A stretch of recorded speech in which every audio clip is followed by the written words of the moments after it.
Hello and welcome back to another video of Inside Secure Synopsis Analysis, and we'll be discussing on the synopsis of 6th of April 2021.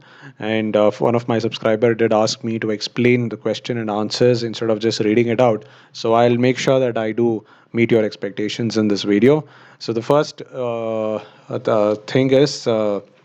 General Studies 1, and the topic under it is Social Empowerment, Communalism, Regionalism, and Secularism. I'll try to explain as much as possible, and wherever it is required, I'll read things out. Okay? Analyze the causes and consequences of modern racism and discuss the need to have renewed commitment to combat discrimination. So, when first and foremost, think that whenever a racism word comes into your picture, you'll have to think about George Floyd in United States, where he was killed by the police, and a lot of black lives have been killed by white policemen in United States, and how Indians have been attacked in Australia, and how the Africans who moved from North Africa to states like you in the European countries because of civil war and also ISIS issue. A lot of them moved there, and because of immigration issues, and the localites have been racially discriminating those people. Okay, so these are some of the examples, and let us have a look at the answer also. The reason why this question was asked is because of March 21st, which was celebrated as International Day for the Elimination of Racial Discrimination. And this gives us an opportunity to explore the causes and consequences of modern racism and how do we combat this discrimination altogether. Okay. Now let's get started. So basically, marginalization and oppression of people of color based on socially constructed racial hierarchy, right? Because it is the people who in the society decide this hierarchy, and nobody, for God hasn't decided this kind of hierarchy. It is the people themselves, and the privileges white people is called as racism. So it is between white people and people of color. Modern racism has manifested due to migration and globalization. Like I said, people who have migrated to Australia, people who have migrated to United States, and because of globalization, the people over there, the localites, do not understand this thing, and they find it as a culture shock, and that's where the issue of racism starts. For instance, mass targeting of Asian women in America, and also the George Floyd movement showed that systemic racism is still intact in the world. Let us have a look at the causes of modern racism.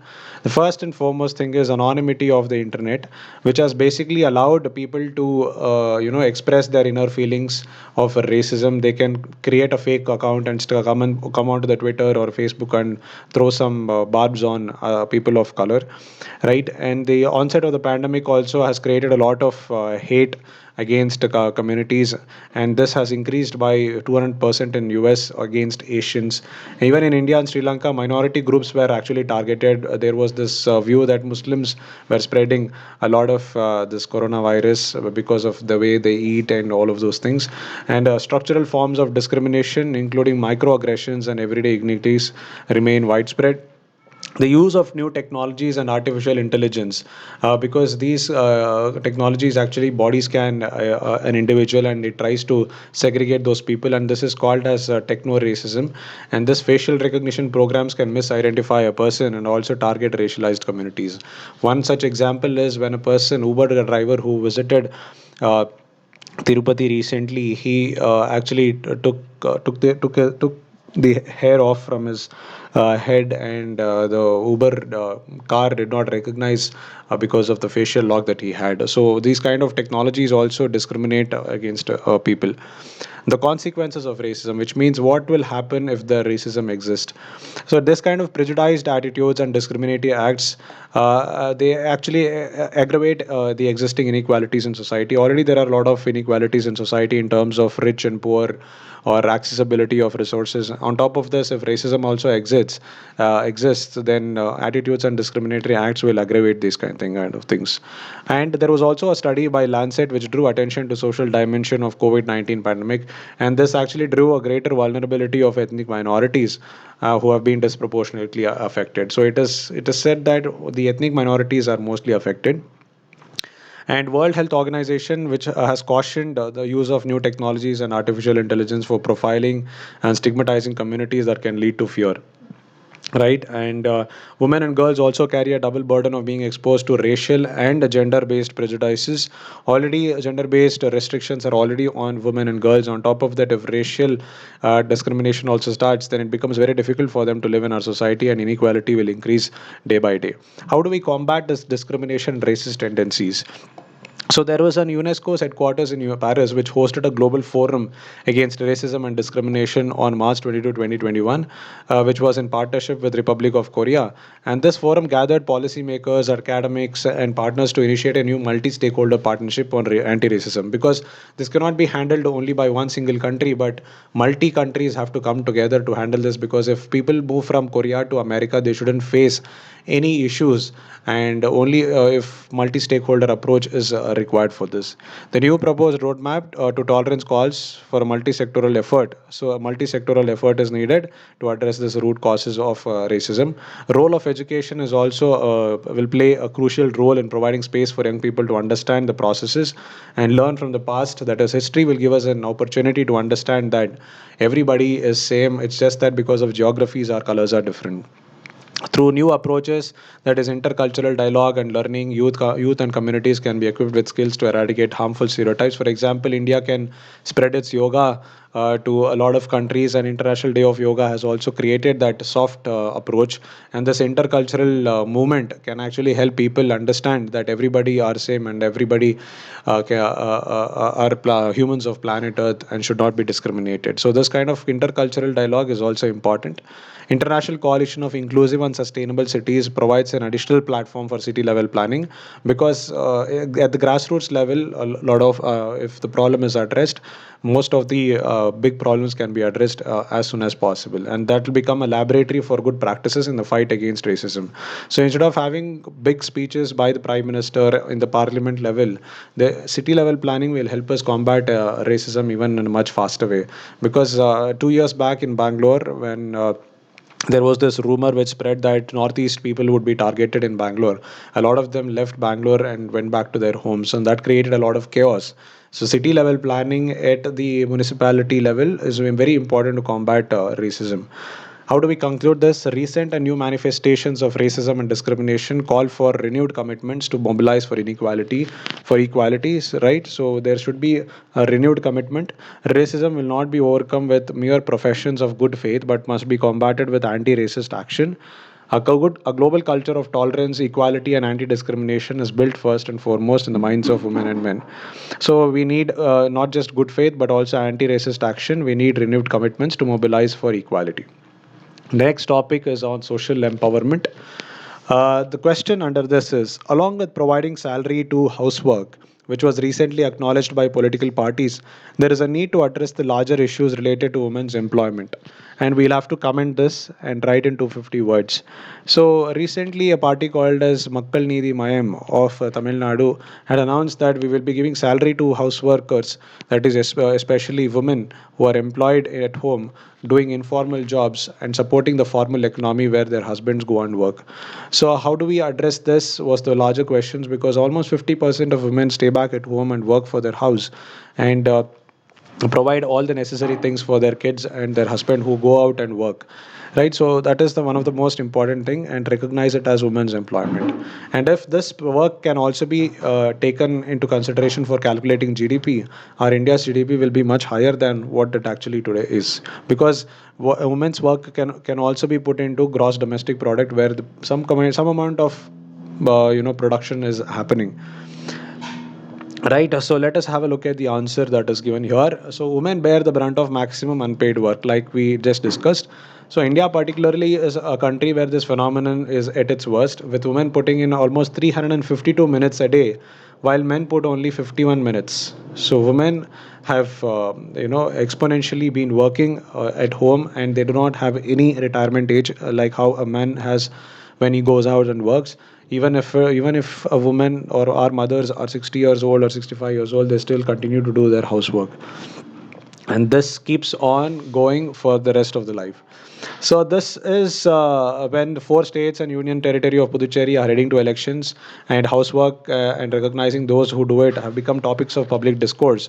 And the poll-bound states in South India, where housework has figured in manifestos, is a welcome move. In Kerala too, the ruling left government has promised pensions for people who do housework. So this is a welcome move for all those people who stay back at home for looking after their families. Now let's have a look at the body of this question. The acknowledgement of housework by political parties is surely a beginning of a welcome realization, yes. And the need to explain the apathy of political parties to women's employment questions and their reluctance to address women's exclusion in employment. So, right?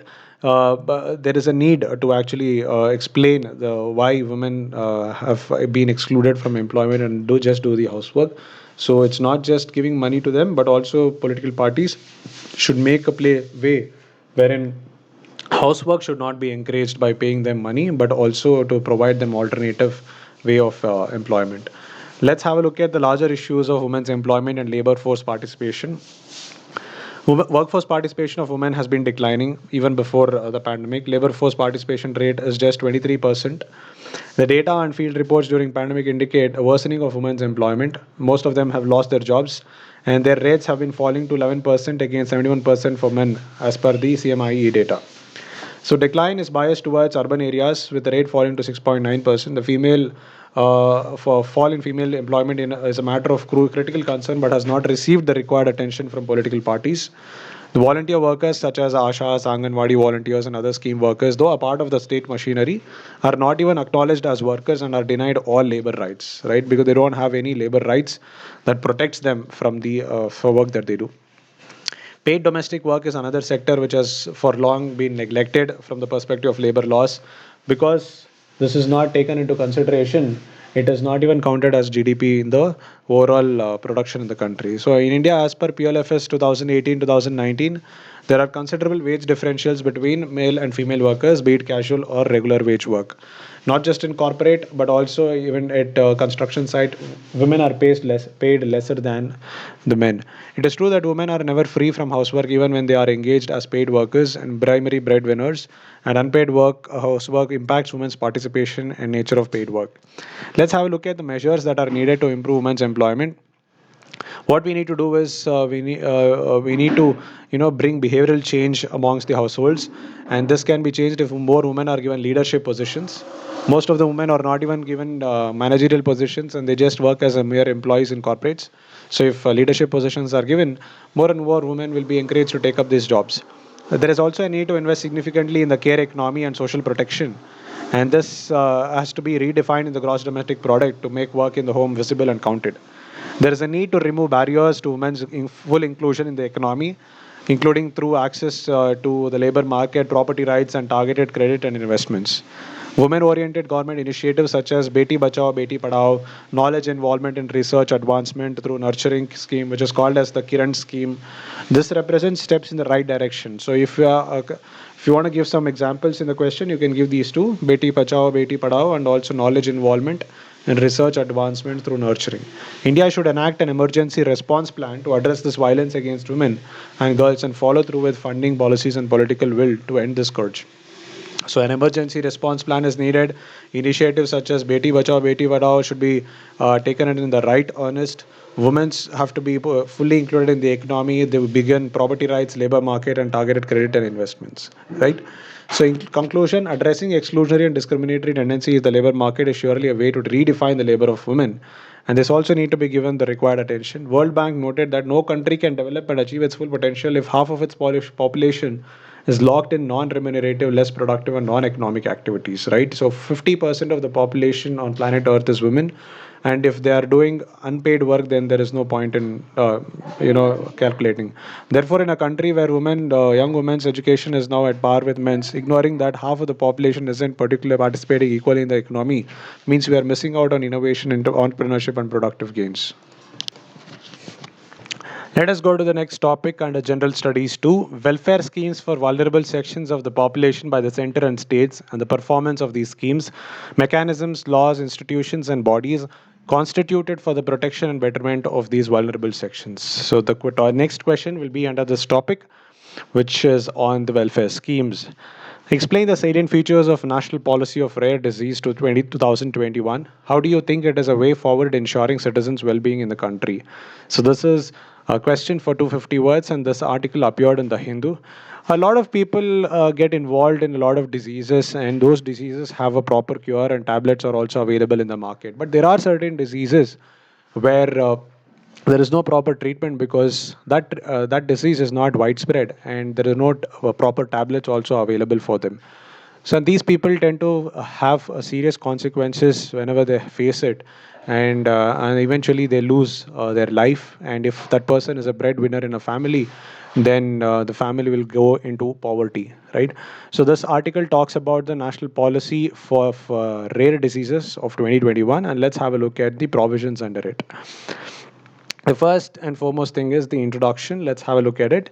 So, World Health Organization actually defines rare disease as often debilitating lifelong disease or disorder with a prevalence of at least one or less per thousand population. So, as per an estimate, there are 7,000 known rare diseases, and almost 300 million patients in the world, with 70 million being only in India. And the Organization for Rare Diseases India have included certain diseases such as inherited cancers, autoimmune disorders, congenital malformations, and Hirschsprung's disease, Gaucher disease, cystic fibrosis, muscular dystrophies, and lysosomal storage disorders. So these are some of the rare diseases that the Organization for Rare Diseases of India has categorized. Now let's have a look at some of the provisions of National Policy of Rare Diseases 2021.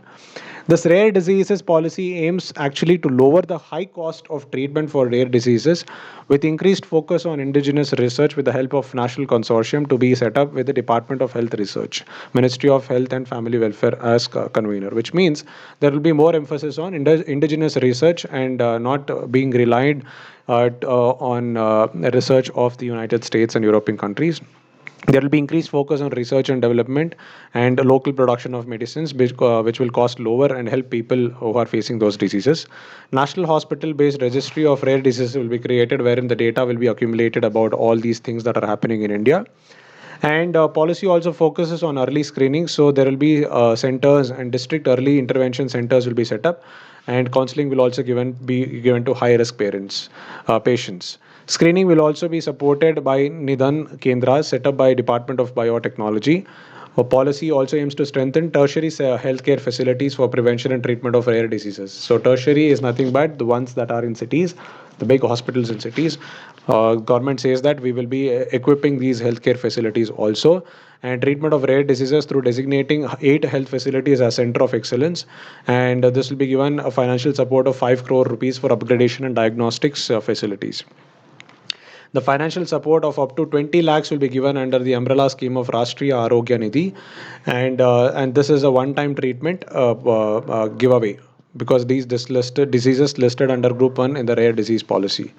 Beneficiaries for such financial assistance would not be limited to BPL families, but the benefit will be extended to about 40% of the population who are eligible under Pradhan Mantri Jan Arogya Yojana, right? The policy also envisages a crowdfunding mechanism wherein a proper IT enabled robust structure will be created wherein people can pool in money to help people with rare diseases.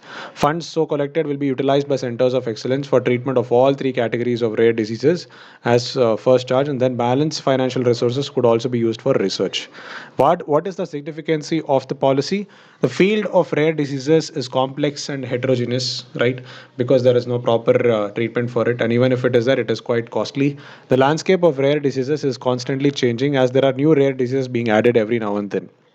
Apart from few rare diseases where significant progress has been made, the field is still a nascent stage. For a long time, doctors, researchers, and policymakers were unaware of rare diseases, and until very recently, there was no real research or public health policy concerning issues related to this field. Moreover, families that have members with rare diseases are either unaware or found helpless in treating them, either due to no homegrown expertise or lack of finances to bear the burden. Right? So, this policy helps in tackling rare diseases in a holistic and comprehensive manner, and this is a welcome move for the first time. What are the issues that had to be addressed under this policy? The notification of the policy comes as a logical conclusion to a long fought battle by the people who were lobbying for this law. And diseases such as LSD, for which definitive treatment is available, because costs are prohibitive, and these have been categorized as Group 3 because diseases under Group 3, like we saw, doesn't attract much of the financial assistance. And however, no funding has been allocated for immediate and lifelong treatment needs for therapies already approved by the Drugs Controller General of India. Experts point out that cost to help already diagnosed patients might be in the range of 80 to 100 crore annually. And if the center can extend the cost sharing agreements that it has worked out with Kerala, Tamil Nadu, and Karnataka, with other states too, its share of the annual cost will actually be reduced. The center can, however, still set aside a substantial corpus to fund life saving treatments even as it rolls out the policy. Doing so will not only complete a job well begun, even if not at half done, but also cement its commitment towards the welfare of every single citizen in India. Now, how do we conclude this? It is binding on welfare state because India is a welfare state, and this kind of provisions are also given in directive principles of state policy, which clearly says that India is a welfare state and it has to take care of every single citizen and its health requirements.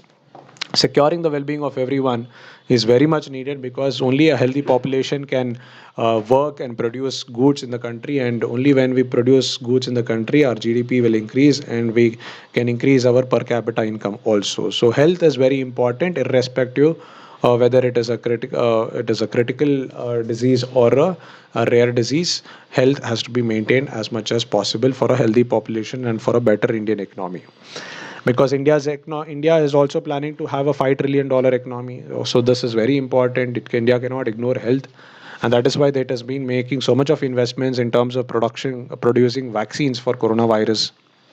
Right. So these are some of the examples that you can give. Let's move on to the next topic under General Studies 3: Indian economy and issues relating to planning, mobilization of resources, growth, development, and employment. So we just talked about $5 trillion economy, and we have a question on that. In trying to achieve the goal of a $5 trillion economy, the government should ensure that growth is inclusive. Discuss the challenges. This question is part of an article that appeared in Tribune India, and let's have a look at the answer to this question. We all know that inclusive growth is a part of our syllabus, and there is a separate terminology given in our syllabus, and it becomes very important to have a proper understanding of inclusive growth. Okay, so the concept of inclusive growth focuses on equitable growth for all sections of society, which means nobody in the society should be missed out whenever you are producing or whenever you are creating employment, or whenever you're creating roads or anything. We should not allow any section of the society to be miss out. Rather, we'll have to take everybody into confidence. If a road is made, everybody should be able to access it. If a water tanker is there in a particular locality, everybody should be able to take water from it. So this kind of inclusive growth is needed for equitable growth, and this can be brought with all sections of society. This involves ensuring that fruits of growth and development reach the poor and marginalized sections as well. Inclusiveness is a multi-dimensional concept, right? Inequalities that include social exclusion, which means keeping some people away from us, discrimination, that is talking against them for the color that they have, restriction on migrations, constraint on human development. For example, if I take an example of restriction on migration, Haryana recently launched a law saying that only Haryanvis will be getting a job. About 70% of about 75% of seats in the private sector should be reserved for the Haryanvis. So these kind of restrictions will not allow us to achieve a $5 trillion economy if we are discriminating against our own people. Right. So inclusiveness is a multidimensional concept, like we just saw, and this will create constraints on human development, lack of access to finance and insurance. These kind of things, corruption, are all the sources of inequality and will limit the prospect of for economic advancement among certain segments of the population, thereby perpetuating poverty. Right. So these are some of the factors that we'll have to keep in mind whenever we talk about inclusive growth. Now let's have a look at the body. Inclusive growth in India. What are the issues? It is said that top 10% of the Indian population holds 77% of the total national wealth.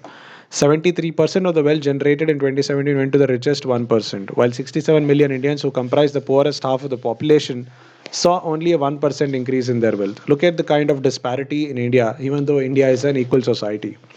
Many ordinary citizens, Indians, are not able to access the healthcare they need, And thankfully, Ayushman Bharat scheme is put in place so that the poor people can get access to it. So Ayushman Bharat is one such type of inclusive scheme for all the poor people. 63 million of them are pushed into poverty because of healthcare costs every year, almost two people every second. It would take 241 years for a minimum wage worker in rural India. It would take about 941 years for a minimum wage worker in rural India to earn what the top paid executive at a leading Indian garment company earns in a year. Imagine the kind of disparity. 941 years for a minimum wage worker in rural India to earn what a top paid executive at a leading Indian garment company earns in a year. For example, Jio's chief or Airtel's chief, they would be making in a year. And whereas a minimum wage worker needs 941 years. Now, what are the challenges in achieving $5 trillion economy with inclusive growth? The achievement of an aspirational goal of $5 trillion in a limited time frame with an initial position of below $2 trillion right now, post pandemic looks difficult. Even if we come back to the pre pandemic pathway by 2025, we may reach this target by 2035. However, more pressing point is the kind of economic growth that is needed. Inequality and economic stress. During the pandemic, nearly 31 million families moved down from middle class and nearly 100 million people have lost jobs. On contrary, the industry is happy reducing the wage bills, doing mechanization and raising its profits. Right? So about 31 million families have moved down from the middle class and nearly 100 million people have lost jobs. But the corporates are putting in mechanization and raising its profits.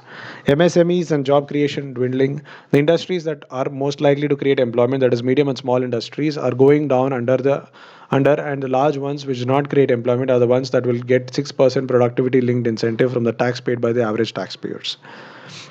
Non-inclusiveness. Our health system is broken and our education system finds it difficult to fly out of the morass. India stands at the 102nd spot on the global hunger index, 102nd on the human development index, fourth from the bottom on world happiness index, 141st on the gender equality index, 142nd on poverty index.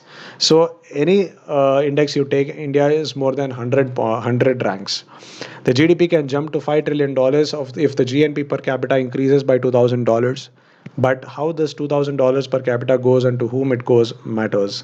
If it majorly goes to the $8 lakh millionaires and 5,000 ultra rich billionaires, it hardly means anything for the improvement in the quality of life for the bottom 50% of the population. Hence, there should be an inclusive growth. It is not growth per se, but the type of growth that matters. Where, there can be a growth wherein there is a huge amount of inflation, the prices are high, and the GDP will look good, but actually people are not getting anything in the bottom half of the population. So whether the growth dividends go to a minority or are more distributed, whether they create employment and basic quality of life for the majority or get spent on what the elite want will define their impact on the population. Now let's have a look at the measures that are measures that needs to be taken.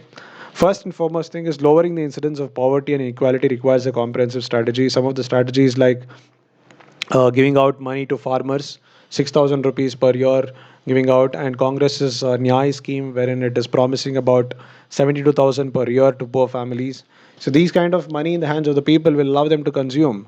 And when they start consuming things, they can better their life and they can reduce out of the pocket expenditure for their healthcare costs also.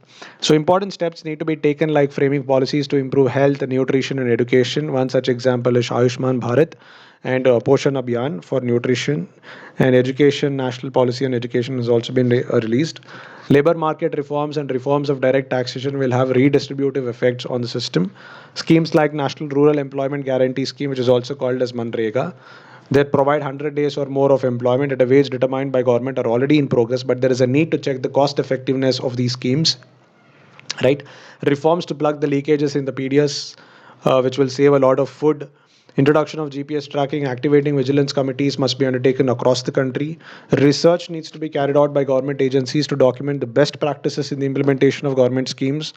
Minorities and other excluded groups, including the poor and upper castes, also need special programs to bring them into mainstream.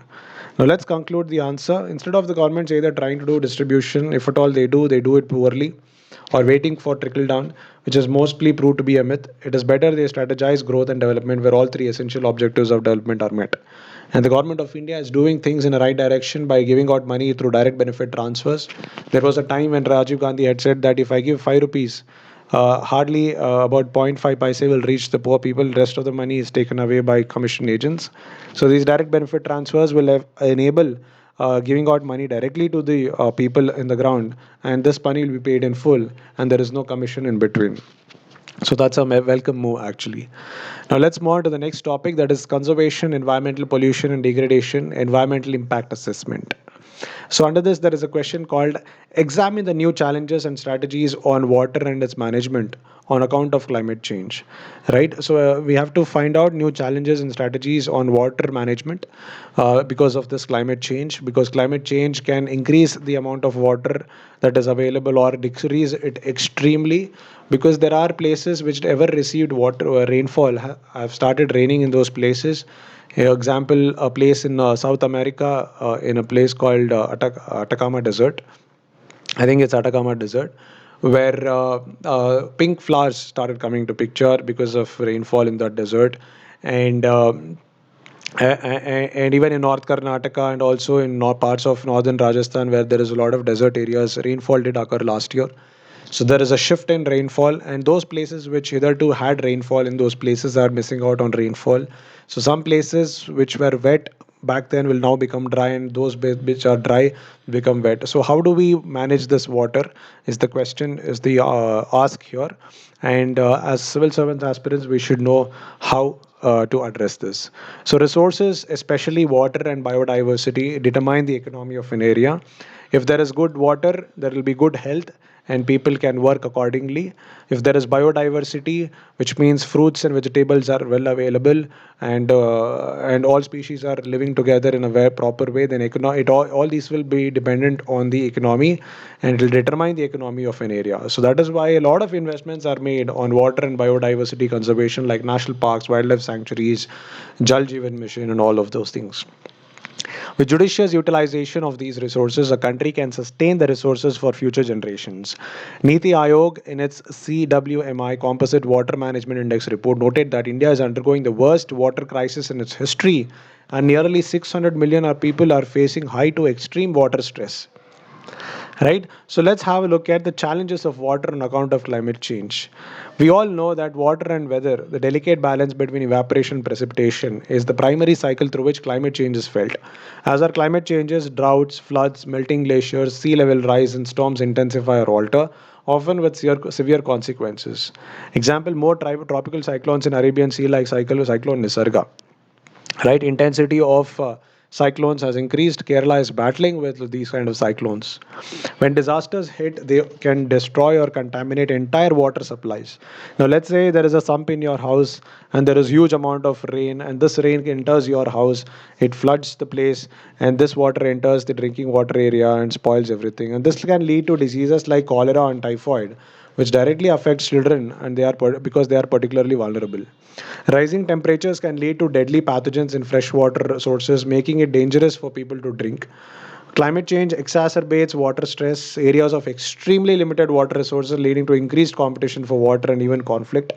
Rising sea levels are causing fresh water to become salty, comprising the water resources, millions of people that they rely on those water resources. Now, let's have a look at strategies on water management. In order to achieve the sustainable development goals, climate change adaptation will have to build climate resilience. Adaptation must better equip societies to withstand shocks and disasters. So, nature based solutions are the need of the hour, wherein mangroves are protected and also grown as much as possible, because it is these mangroves that protect the shorelines from storms. And lakes should be created and also restored, because they store large water supplies and they act as floodplains, absorbing excess water runoff.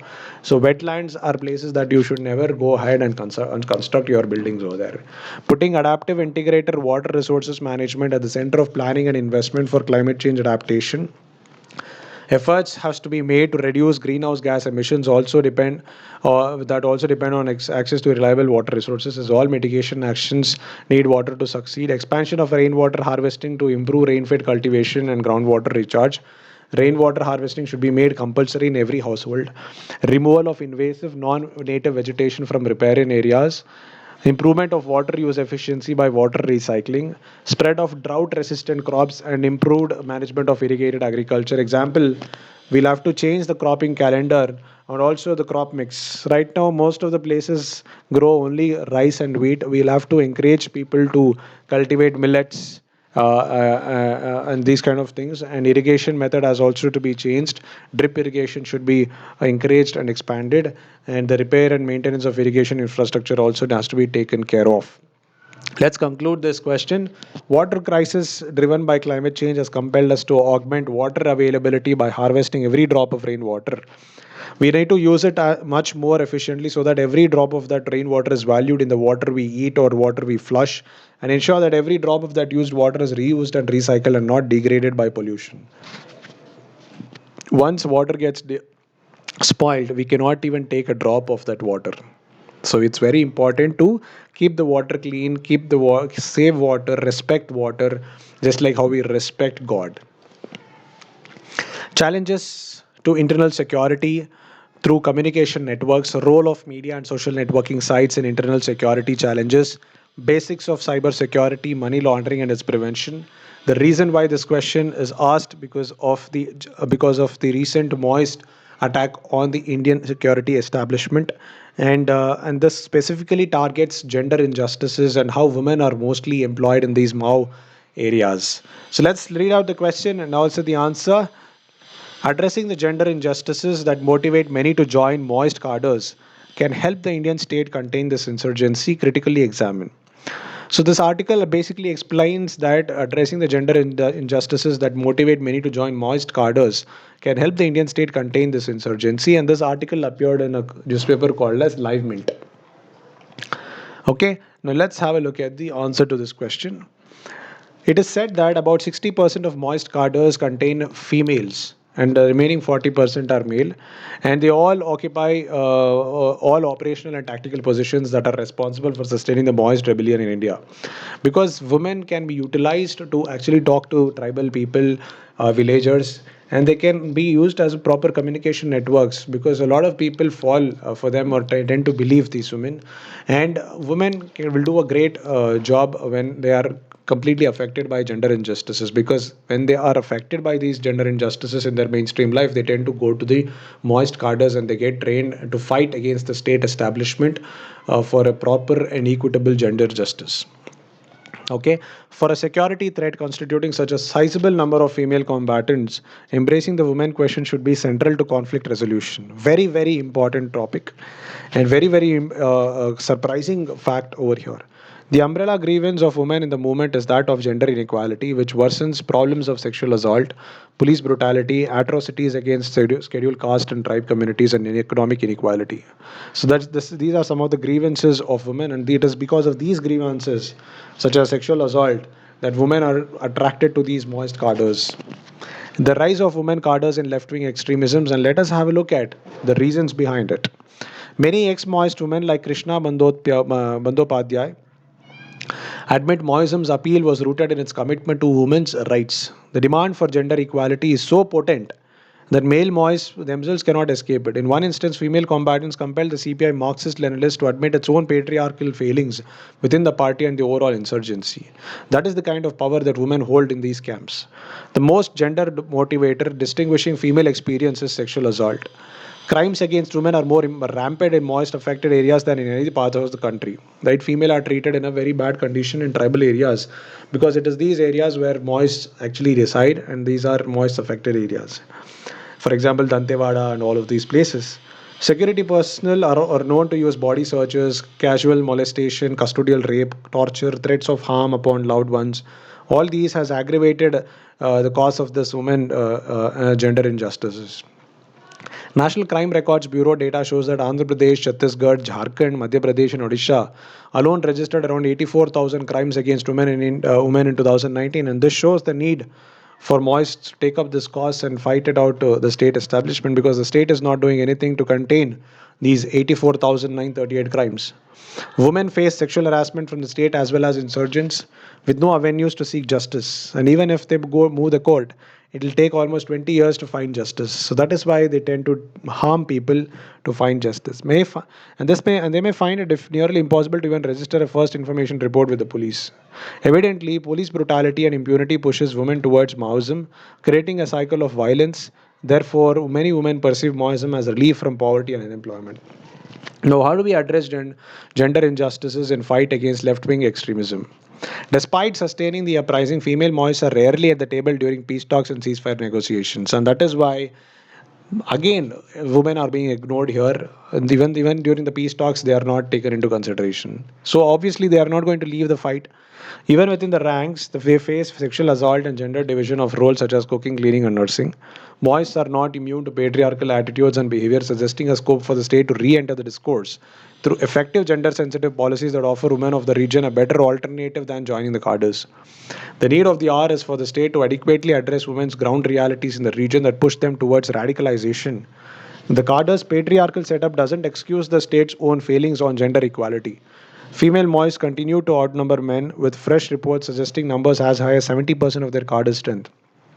Hence, state and center must collectively work to empower women, provide them security and education, finally bridging the developmental deficit. So it is the state's responsibility to bridge the developmental deficit and also provide security to women and empower them to come to the mainstream of life and also give them enough protection, right? Like we saw 84,000 crimes, that is not a good number to have a look at. Concluding it, failing to address women's grievances around patriarchy renders the state's counter-terrorism response inadequate. The Indian state's priority must be to diminish motivations, not demean them. The driving factors should not only be understood as incentives behind violence, but potential solutions for peaceful outcomes have to be made, and have to be put in place. Let's go on to the next question. That is the general studies 4, and under this there is a case study given, and let us solve this case study. You, as a reporter currently working as an intern, accompanied a small group of reporters to a political event organized by the ruling party state unit. The party was followed by a dinner where you were asked to join. Or here you notice that alcohol was being served to some members of the ruling party. Consumption of alcohol had been declared illegal in the state a few months ago, and the ban is being enforced strictly across the state. The other reporters in your group ignored the issue and asked you to ignore it as well. However, it was clear to you that the law was not being followed, and you couldn't take it.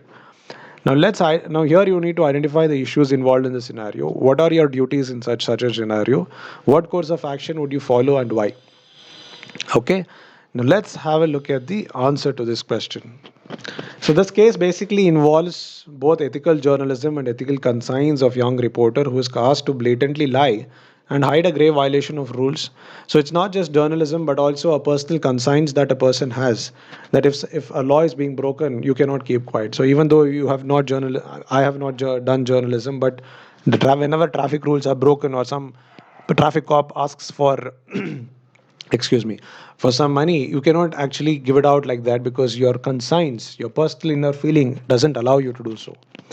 Not only is this illegal, but shows how the lawmakers themselves are the lawbreakers. Now let's have a look at the body and check out the stakeholders. First and foremost is you, the young journalist, lawmakers consuming alcohol in dry state, the state government and revenue laws because uh, alcohol is banned and people are consuming alcohol, so the state is not getting any money from the taxes that or taxes of these alcohol because it's being smuggled. Police and law and order problem in the state. The police who are meant to protect the law have been breaking the law. Experienced reporters and their ethical judgment, right? So you have your seniors also along with you, and what kind of ethics do they have and how are they going to judge it? Now let's have a look at the issues involved in the scenario. Journalists cannot always guarantee truth, but getting the facts right is the cardinal principle of journalism. In this case, not reporting the truth is injurious to the state and its governance. Journalists must be independent voices. They should not act formally or informally on behalf of special interests, whether political, corporate, or cultural. The hiding the truth upholds the belief that big fish never fry and reinforces the same. As a young journalist, this should not be the example that should be set, especially when you're starting the career. Accountability of lawmakers is violated when they so accountability of lawmakers is violated when they themselves are unraveling the laws made in the state, right? So it is not a good thing. Now, what are the duties that you have as a reporter? Here, As a reporter, I am accountable to my conscience and adhere to the ideals of responsible journalism. Reporters and journalists are public watchdogs who bring to notice the wrongdoings in law and order and or governance, thereby enforcing accountability of public servants and politicians. By not revealing the wrongdoing, not only leads to shielding the culprits, it also sets a wrong precedent. Unbiased reporting is the hallmark of a journalist and reporter. What is the course of action that you'll be taking? Being a young intern, it would be difficult to register protest in the function against the serving of liquor. I would rather carry strong evidence against the violation and give the same to the media houses. Wrong does not cease to be wrong if majority share in it. If we are answerable to our conscience, and the guilt of not doing one's job well would always haunt me, especially as I'm entering the field of journalism. The main reason for eroding the credibility of media and reporting is because of the strong nexus between politicians and media houses and excessive focus on revenue making from sensational news. To restore this, the need of the hour is honest and truthful reporting. Moreover, one cannot have different rules and laws for different people. Rule of law must be upheld and everyone is same and treated equal before the law of the land. Article 14 talks about this. Conclusion: in a democracy, everyone is accountable to the people, and so is the media and the lawmakers. Therefore, Indian media must introspect and develop a sense of responsibility and maturity and always upheld truthfulness. I hope you enjoyed this series. I have tried to explain as much as possible and not just read out sentences. We were quite discussive here. A lot of things that were not here, I was able to tell. So we will continue this way of reading out and discussing the inside secure synopsis. So I hope you like this video. If you like this video, please press the like button. Even if it is just one person, I'll be loyal to you and keep making videos every day. Thank you so much for being part of this video. See you tomorrow.